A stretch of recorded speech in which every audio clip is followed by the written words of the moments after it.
is left in this attractive, if wayward home? Not much more than the walls. And, of course, memories.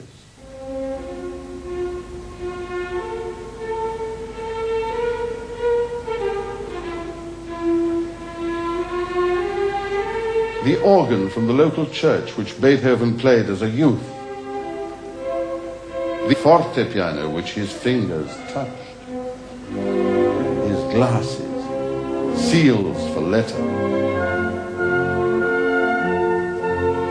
There are stairs on which he must have fallen and hurt his knees like all small boys. Corridors in which he must have yelled his exuberance only to be told to keep quiet. Someone was always trying to sleep. And the little garden where on fine days he learned the first joys of meditation. He was born in this house in Bonn in 1770, the descendant of 2 generations of court musicians. No one knows the exact date of his birth, but records show that he was baptized on December the 17th. Now, in those days, most of Germany was part of the Holy Roman Empire. But as Voltaire said, this empire was neither Holy Roman nor even an empire. Rather was it a loose confederation of more than 100 small states ruled by nobles, electors, and archbishops, who often governed as absolute monarchs, each with his own opera house, his few soldiers, and his palace. Bonn was among the most enlightened centers in Germany. In fact, the Pope even complained that it was a contaminated seat of learning.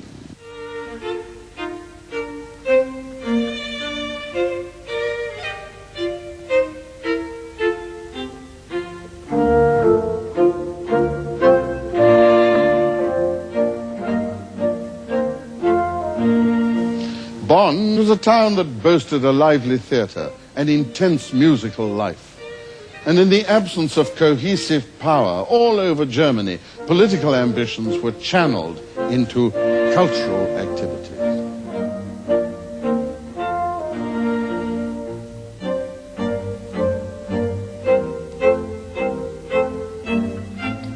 Beethoven would have had a pleasant childhood if it hadn't been for his somewhat heavy-handed father.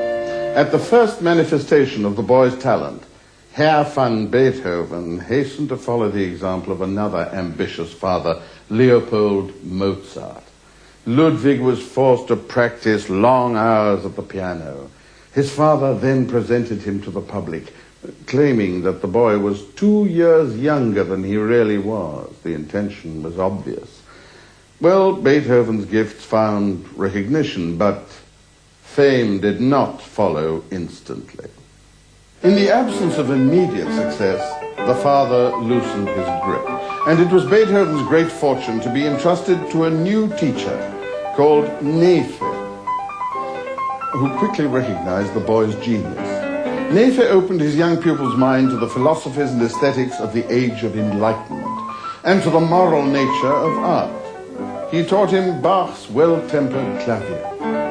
Beethoven studied the violin and the viola. His organ playing was so good that at the age of only 11 he was engaged as Neefe's assistant.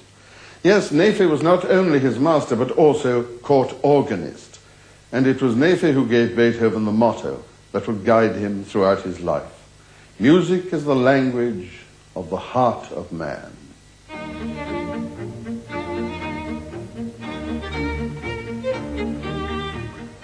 At the age of 16, Beethoven made his way to Vienna to play for Mozart. And legend tells us that at first Mozart simply shook his head. He assumed that here was yet another well-rehearsed performer. But when Beethoven began to improvise, Mozart became excited. Oh, this lad will be talked about. You keep an eye on him. But unfortunately, the paths of these two musical giants crossed only very briefly, because Beethoven was called back here to Bonn to the bedside of his dying mother. His mother's death was a great loss to him, as he had dearly loved this simple, gentle, warm-hearted woman.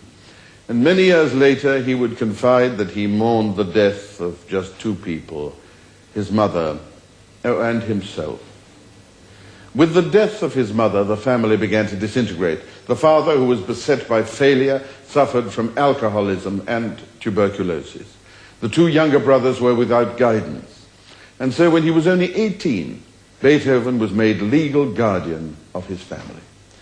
However, his life was far from bleak. He earned his living as an orchestral musician and cultivated a wide circle of friends, some of them for life.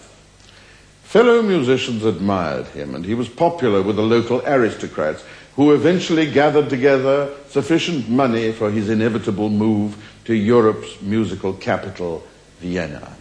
Now that Mozart is dead, go to Vienna. His patron and friend, Count Waldstein, said, go to Vienna to receive the spirit of Mozart from the hands of Haydn.